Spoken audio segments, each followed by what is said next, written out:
शमी का पौधा ऐसा होता है जो योनियों में, वृक्ष की योनि में अंतिम योनि पर लाकर रुक जाता है। कौन सा? इसलिए पंचदशमी पंच शनि पूजन की महत्वता होती है। क्यों कहा जाता है कि अगर कोई आपको ज्यादा परेशान कर रहा है, बहुत टेंशन दे रहा है, बहुत ज्यादा अगर वो इतना हताश हो गए कि आपने सोच लिया अब तो मर जाऊं तो अच्छा है, इसका नाम लिख जाऊं, ये सब चीज करने से अच्छा है पांच दशमी। दशमी जानते हो?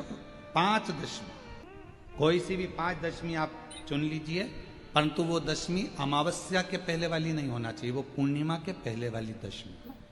पांच कोई सी भी दशमी पर शमी के वृक्ष के नीचे जाइए, घी का दीपक लगाइए, शुद्ध जल तांबे के पात्र में लेकर जाकर अर्पित करिए। पहले दीप जलाना, उसके बाद शमी के पौधे में जल डालना और पौधे उस वृक्ष के नीचे बैठकर जल चढ़ाकर वहीं पर एक चावल का दाना समर्पित कर कर बाबा से प्रार्थना करना कि बाबा मुझे बहुत कष्ट है, ये मेरा एक तकलीफ मुझे दे रहा है, बस आप मेरी तकलीफ को दूर करना। शिव की ऐसी कृपा होगी। पांच शमी पूजन, शमी के पत्र की बड़ी पूजन का महत्व है। पांच दशमी पांच शमी पूजन कर ली जाती है तो जो भी आपका द्रोही होता है वो आपसे दूर हो जाता है या आपसे स्नेह कर कर आपके करीब आ जाता है। ये शमी पूजन वृक्ष योनि के अंतिम योनि का पूजन। सारे वृक्षों पर पत्थर पड़ जाते हैं पर शमी के पौधे पर पत्थर किस लिए हम मारेंगे? कौन मारेगा? उसमें तो कांटे लगे रहते हैं, कौन मारेगा उसको? क्या कांटा झड़ाएगा पत्थर मार कर? नहीं। हम तो यहां तक कहेंगे कि शमी की आराधना साधना आपके द्रोहियों को, दुश्मनों को भी दूर कर देती। और मेरी जीजियों, मेरे जीजाओं, मेरी बेटियों, बेटाओं, मेरी माताओं, मेरे बुजुर्ग माता पिता स्मरण करें, जब जब यदि आपका हृदय दुखे, मन दुखे, तो एक शमी की पत्ती को शंकर के शिवलिंग पर जरूर चढ़ाएं, सारे दुख अपने आप समाप्त होना प्रारंभ। शमी का तो कोई कहे क्या वृक्षों में, पौधों में, पत्तियों में भी क्या, ये वृक्षों के अंदर भी क्या जीव होता है? क्या इसमें भी प्राण होते हैं? होते हैं, इसमें भी प्राण। ये भी ऑक्सीजन लेना छोड़ना सब कार्य इनका चालू है, ये भी जीवित है। जल नहीं मिलेगा मर जाएंगे, जल गया समाप्त। क्रोध को, नरसिंह भगवान का जो क्रोध है, नरसिंह भगवान का जो गुस्सा है, क्रोध है, भगवान नरसिंह का जो क्रोध है उसको शांत किया है। शंकर भगवान कहते हैं कि यदि क्रोध नरसिंह भगवान को आ रहा है तो उसकी शांति मैं अकेला नहीं करूंगा, तुम सब मेरे साथ में मिलो और क्रोध शांत।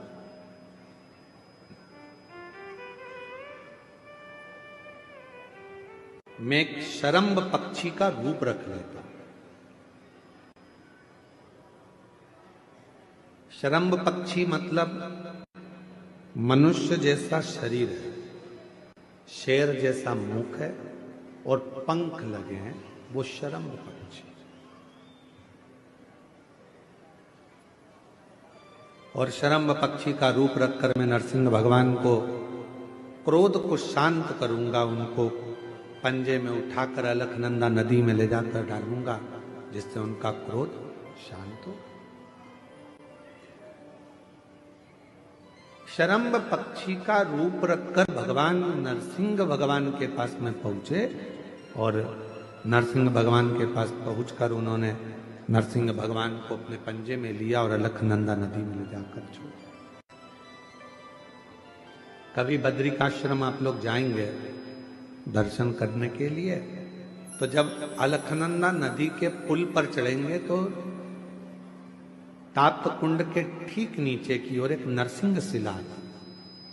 उसका दर्शन मात्र कर लेने से व्यक्ति के जीवन में क्रोध की शांति, क्रोध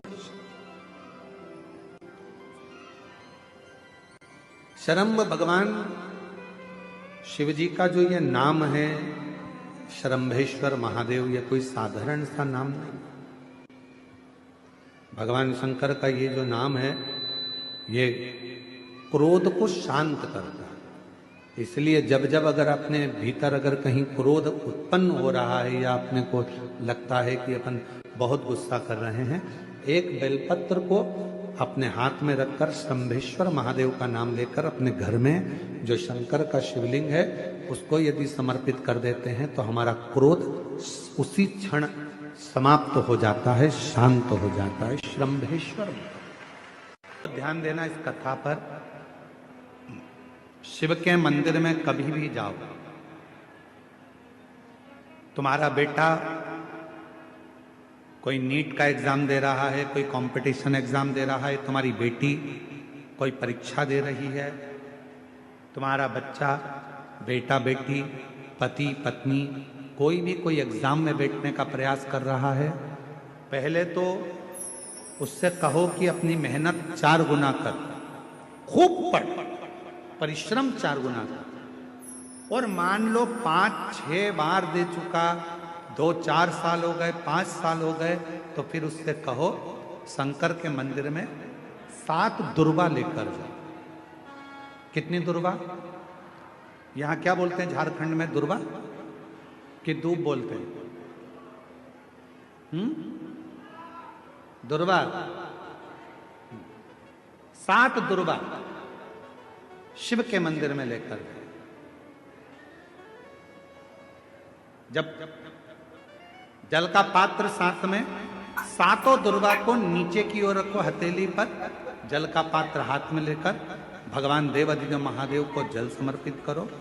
7 दुर्वा में से 6 दुर्वा षडानंद कार्तिकेय जी को समर्पित कर दो, 1 दुर्वा भगवान शंकर के शिवलिंग पर चढ़ा दो।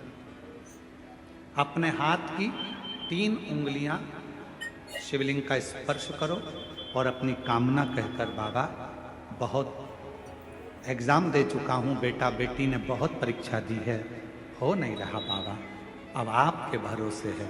बाबा को विनय करो, शिव जी पे चढ़ी दुर्वा वापिस लेकर आओ। जिस बच्चा जब एग्जाम के लिए जाए, परीक्षा देने के लिए जाए, उस दिन वो दुर्वा को अपने मस्तक पर प्रणाम कर कर, नमन कर कर, षडानंद कार्तिकेय का स्मरण कर कर फिर एग्जाम के लिए जाए। पढ़ाई अच्छी करना, दिल से करना, मेहनत ज़्यादा करना, और एक बार ये प्रयोग कर कर देखना, मेरा षडानंद कार्तिकेय सफलता जरूर प्रदान करे। 6 मुख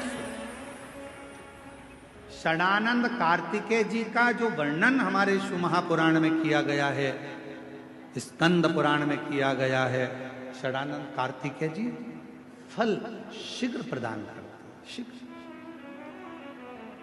शीघ्र फल। महापुराण की कथा कहती है, भगवान शंकर का चरित्र कहता है, शिव तत्व कहता है, भगवान देवाधिदेव महादेव का चरित्र कह रहा है, भगवान शंकर की पवित्र कथा कह रही है। एकदम सीधा सीधा रास्ता यदि हमारे जीवन में हमको मिल रहा है तो समझ लेना कि मंजिल पास में नहीं है, मंजिल नजदीक में नहीं है।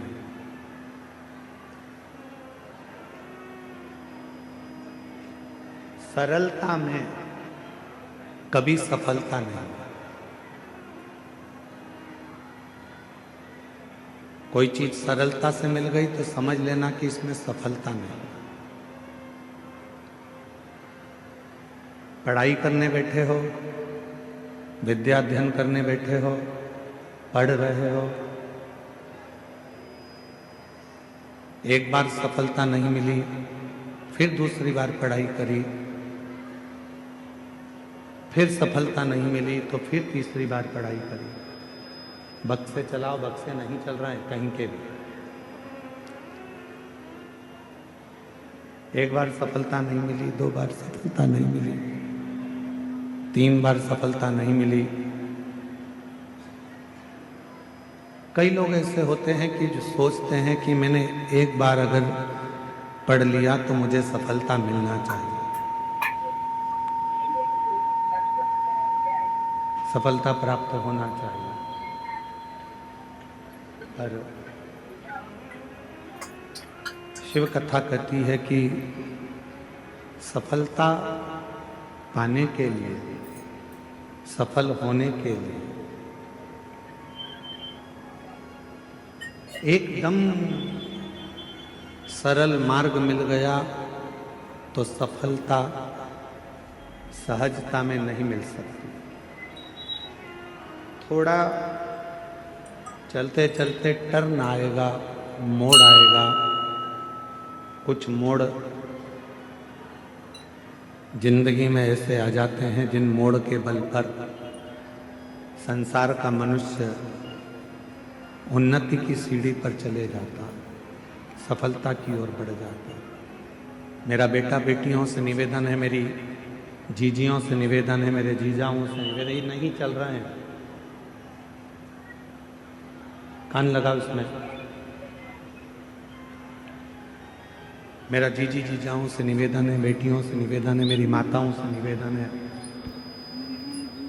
मेरे भाई बहन से निवेदन है कि जिंदगी में यदि मानव का देह मिला है और मनुष्य का शरीर मिला है, संघर्ष से पीछे मत हटना, मेहनत से पीछे मत हटना, असफलता को देखकर डरना नहीं। एक ना एक दिन मेरा देव अधिदेव महादेव, मेरा बाबा भोलेनाथ आपका हाथ पकड़कर आपको मंजिल तक पहुंचा कर बोल बम का नारा है, सारी समस्या का हल। कभी ना कभी यदि आप मेहनत पूरी कर रहे हैं, परिश्रम पूरा कर रहे हैं, आप अथक मेहनत में लगे हुए हैं, परिश्रम में लगे हुए हैं, बहुत मेहनत आप अपनी जिंदगी में कर रहे हैं, तो सफलता जरूर मिलेगी, ये निश्चितता है, सफलता जरूर प्राप्त होगी। एक बार हमने कथा में कहा था, आप लोगों के स्मरण में है कि नहीं है हमको नहीं मालूम, पर शिव महापुराण के इस सुंदर स्कंद भाग में, कौमार्य भाग में यदि आप पढ़ेंगे तो आपको मिलेगा। शिव जी पे चढ़े हुए जल का आचमन जो व्यक्ति रोज करता है, उसकी वाणी सत्य होना प्रारंभ हो जाता है। शंकर भगवान के बेल वृक्ष की, बेलपत्री का अगर कोई वृक्ष है तुम्हारे घर में, बेलपत्री का यदि कोई पौधा है, बेल वृक्ष है तुम्हारे घर के अंदर, तुम्हारे घर के बाहर कोई बेलपत्री का पौधा है, कोई मंदिर के बाहर बेलपत्री का पौधा है या बेलपत्री का वृक्ष है, कोई व्यक्ति यदि दुनिया के लोगों ने कह दिया कि तुम्हारी प्रॉपर्टी का ये केस चल रहा है, जमीन का ये केस चल रहा है और ये निपट नहीं रहा, तुम्हारे प्लाट पर, तुम्हारी जमीन पर, तुम्हारी दौलत पर, किसी चीज पर किसी ने अपना हक जता दिया, कोई केस चल रहा है, कानूनी कार्रवाई चल रही है, अगर वो व्यक्ति प्रतिदिन बेलपत्री के वृक्ष के नीचे जाकर एक लोटे में थोड़ा सा जल लेकर 3 बार उस जल को थोड़ा थोड़ा कर कर छोड़े और उसी बेलपत्री के नीचे की मिट्टी को अपने मस्तक पर चंदन की तरह लगाना प्रारंभ करे, 1.5 से 2 महीना कर कर देख ले, उसका केस धीरे धीरे सुलझना प्रारंभ होता है, उसे विजय प्राप्त होना।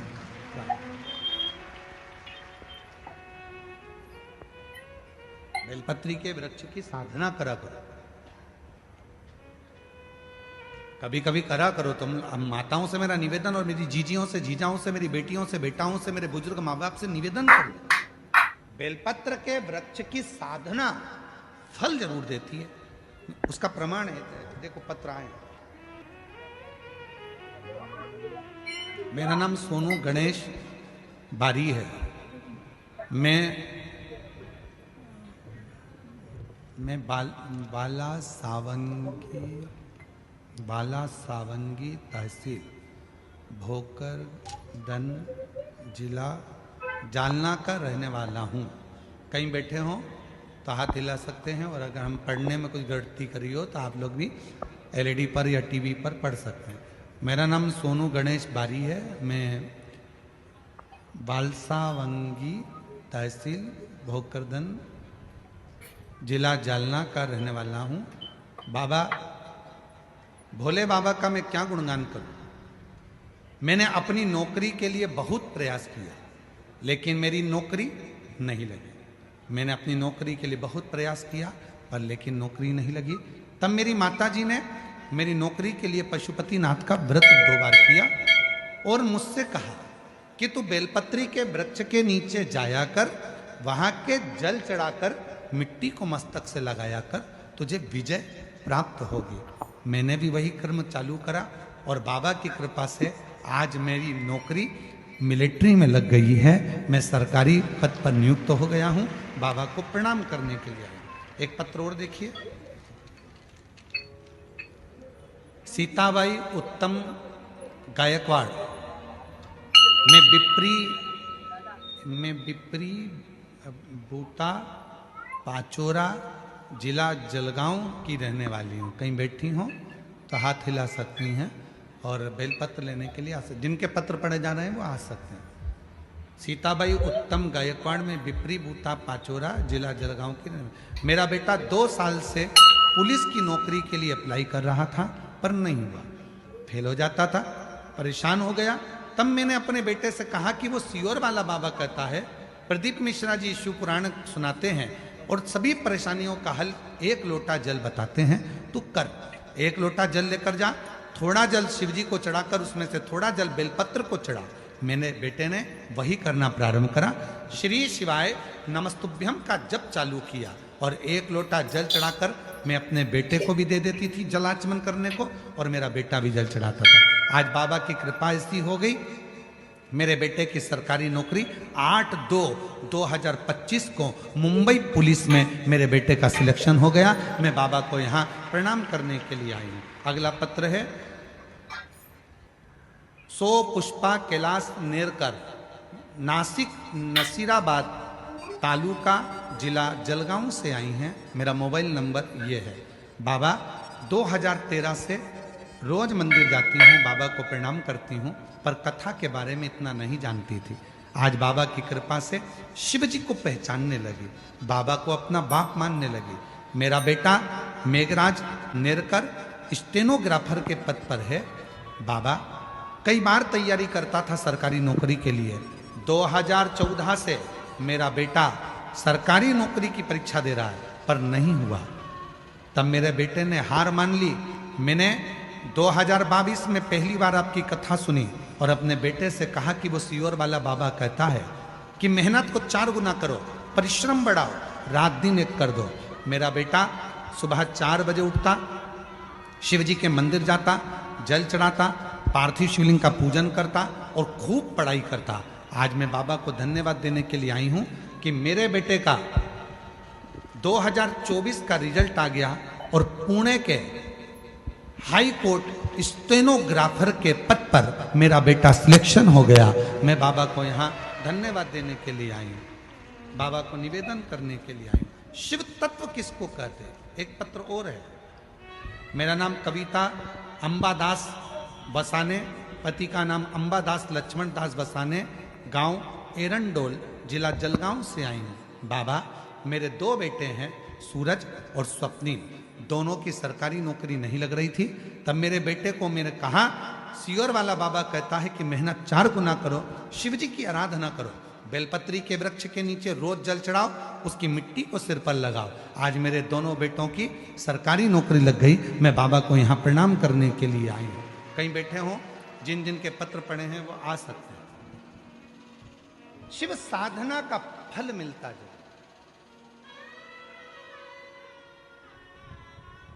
हम कई बार कहे हैं मेरी जीजियों से, मेरे जीजाओं से, बेटियों से, बेटाओं से, मेरे बुजुर्ग माँ बाप से, कुछ मत करो तो बेलपत्री के वृक्ष के नीचे भी आप लोटा भर के जल लेकर जा रहे हो तो 3 बार थोड़ा थोड़ा सा जल शिव जी को चढ़ाओ और चढ़ाया हुआ जल जब गिर जाए तब थोड़ी सी मिट्टी को सिर पर लगाओ, बाबा से अपने मन की भाव कहो, श्री शिवाय नमस्तुभ्यं, श्री शिवाय नमस्तुभ्यं, श्री शिवाय नमस्तुभ्यं, श्री शिवाय नमस्तुभ्यं। बाबा को अपने मन का भाव कहो। दुनिया में किसी की सामर्थ्यता नहीं है कि तुमको नीचे दबा दे। जिसके मस्तक पर बेलपत्री की लकड़ी का चंदन शिव को लेपित कर कर यदि मस्तक पर लगता है, कोई बेलपत्री का वृक्ष यदि सूख जाता है, उसकी जो लकड़ी होती है उसका चंदन भी हम शिव को लगाकर अपने मस्तक पर लगाते हैं, या बेलपत्री के वृक्ष के नीचे की मिट्टी को भी यदि हम त्रिपुंड बनाकर सिर पर चढ़ाते हैं, तो दुनिया में किसी की सामर्थ्यता नहीं है कि तुमको हरा दे, तुमको विजय प्राप्त होती है, विजय मिलता है।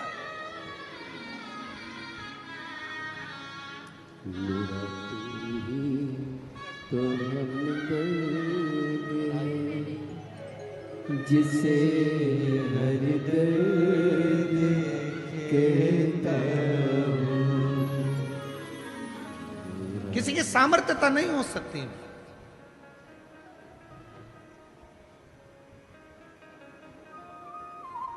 और इतना मालूम होने के बाद भी अगर लोग भटक रहे हैं, कोई कह दे वहां चले जाओ वहां से ये काम हो जाएगा, कोई कह दिया वहां चले जाओ वहां से कोई ये काम हो जाएगा। आडंबर में मत फंसो, ढोंग प्रपंच में मत फंसो। दुनिया में किसी की हिम्मत नहीं है, किसी की सामर्थ्यता नहीं है कि तुम्हारे दुख को काट दे। तुम्हारा दुख तुम खुद काटोगे, कोई नहीं काट सकता। अपनी मेहनत अपने को करना है, अपना परिश्रम अपने को करना है, अपना दुख अपने को काटना है। हमने पहले भी कथा में कहा, अपने को खांसी आई अपने को खांसना है, अपने को छींक आई अपने को छींकना है। किसी की सामर्थ्यता नहीं है कि कोई दुख काट दे, खुद काटोगे। और खुद दुख कैसे काटोगे? एक लोटा जल, बोल बम का नारा है, श्री शिवाय हार। बस अपना भाव, अपना विश्वास, अपनी दृढ़ता को बढ़ाओगे, धीरे धीरे दुख कटता जाए, कटे। वाणी सिद्ध हो जाती है। जिसने प्रतिदिन भगवान शंकर पे चढ़े हुए जल का आचमन करा है, उसकी जिह्वा सिद्ध हो जाती। जिसने रोज शिव पे चढ़ी हुई बेलपत्री का एक छोटे से छोटा अंश भी प्रतिदिन अपनी जिह्वा पर लिया है, खाया है, उसकी जिह्वा सिद्ध हो जाती। जिह्वा सिद्ध। क्यों गुरुजी, इसका कोई प्रमाण मिलता है क्या कि जिसने बेलपत्री खाई हो और उसकी जिह्वा सिद्ध हो गई? जिसने शिव जी का जल पिया हो और उसकी जिह्वा सिद्ध हो गई हो? उसकी कथा चल रही है, चंद्रशेखर महादेव की कथा चल रही है।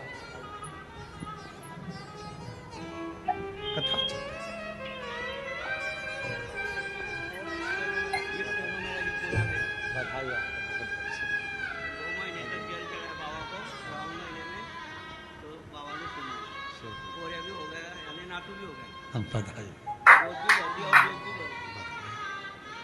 बाबा जी कह रहे हैं, मेरे बेटे का जॉब सरकारी नहीं लग रहा था, पुणे की कोर्ट में स्टेनोग्राफर के पद पर नियुक्त हो गया। बाबा ने जेब भी भर दी और मेरी बहू की गोद खाली थी, वो गोद भी भर दी। बाबा ने शिव पर चढ़े हुए जल पीने से जिह्वा सिद्ध हो जाती। हमें सिद्ध करने का कोई मंत्र नहीं आता, हमें कोई साधना नहीं आती, हमें कोई व्रत नहीं आता, हमें कोई तप नहीं आता। लोग कहते हैं इस मंत्र को सिद्ध कर लो, लोग कहते हैं रुद्राक्ष को सिद्ध कर लो, लोग कहते हैं इसको सिद्ध कर लो, लोग कहते हैं उसको सिद्ध कर लो। हम कहते हैं कुछ मत करो, शिव जी पे चढ़े हुए जल को पीना प्रारंभ करो। रोज शंकर जी पे चढ़े हुए थोड़ा सा जल आचमन करना प्रारंभ कर दो। प्रतिदिन एक दिन भी खाली नहीं जाना चाहिए। एक ना एक दिन तुम्हारी जिह्वा सिद्ध हो जाएगी, तुम जिससे जो कहोगे वो अपने आप काम होना प्रारंभ हो जाए। जिज्ञास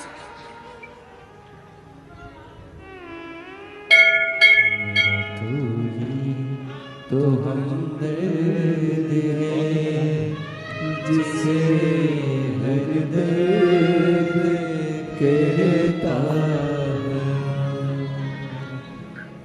मेरा तू ही तो हमदर्द है जिसे हर दर्द कहता है।